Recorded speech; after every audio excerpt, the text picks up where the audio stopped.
It might have been his father's pride, or, more likely, he was determined not to allow the knowledge that he was exiled from his family to influence or upset him in any way. Whatever the reason, Michael was aware that he knew very little about the Moors. In fact, he knew more about the Viceroy or many of the other distinguished men he had met in India. He made up his mind that as soon as he reached London he would call on the Solicitors, as, according to the newspaper, they were looking for him. To do so, he had first to find out their name and where their offices were situated. His grandfather might have employed a local firm near to Grangemoore Hall in Norfolk, but Michael thought this was unlikely, and then he remembered Grangemoore House in Park Lane. Of course, someone there would know the name of the Solicitors. He might also obtain some information about who was living at the Hall. Having made up his mind, he hired a carriage to take him to the centre of London as soon as the ship reached Tilbury. As he had his luggage with him, he thought it would be embarrassing to arrive at Grangemoore House with it, as he would appear to be expecting to move in without warning. He therefore asked the driver to take him to a quiet hotel somewhere in Mayfair. "There be quite a number, sir," the coachman informed him, "but they be a bit expensive, like, so to speak." "I will not be staying long," Michael replied. He was taken to a hotel not far from Park Lane, which appeared to be quiet and respectable, and when he asked if he could have a room for the night, it was available for what he thought was a reasonable sum. As on the Viceroy's instructions, he was not to return to India until it was safe. He had drawn out a considerable sum in cash from his bank there. He had actually saved money when he was in the army, and by investing in some of the companies which were developing rapidly in Calcutta, he had increased his fortune quite considerably.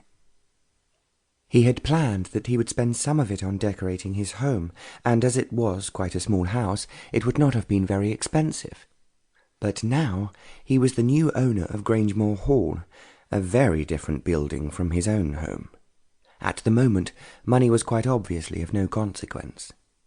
Having deposited the luggage with the porter in the hotel, Michael walked towards Park Lane. He was thinking of how excited he used to be when he went to call on Felicity, and he remembered as well, although now it seemed of very little consequence, how desperate he had felt the day he had left her. As he passed her house, Michael vowed to himself that never again would he allow himself to be tortured by love. Never again would he wish to die because a woman no longer loved him. Grangemoore House was a little further up Park Lane, and when he reached it he saw that it looked just the same as it had all those years ago. The shutters were still closed over the windows, and the house was even more dilapidated. It was obvious, he thought, that no one had lived in it since he had last seen it. Then it was almost as if he was back in the great game. He told himself he would be wise to find out, if he could, what the situation was at Grangemoore Hall, without revealing how much it meant to him personally. It was just a precaution, but Michael had learned the hard way never to take a step forward without considering where it might lead him. It was as if his instinct was guiding him, and it was the same instinct which had guided him in India, and had saved his life and that of hundreds of others from an unseen enemy. He thought quickly what he should say, and then he raised the knocker on the front door, which badly needed cleaning. The rat-tat sounded loud to him, but attracted no response, and it was then for the first time he wondered if the house was shut up completely. Perhaps there was no one even in charge. He knocked again and waited a few more minutes, and as no one came to the door, he walked round to the back. The house stood, like so many houses in Park Lane, in its own garden, and there was a door at the bottom of the garden which opened into the mews where the horses were stabled. When Michael walked round the side of the house, he noticed that the garden was severely neglected. There were just a few spring flowers peeping their heads through a mass of weeds. The back door of the house was down some stone steps into the basement area. The steps were clean, and Michael could see that the curtains had been pulled back from one of the windows. This, at least, was encouraging, and he knocked on the door.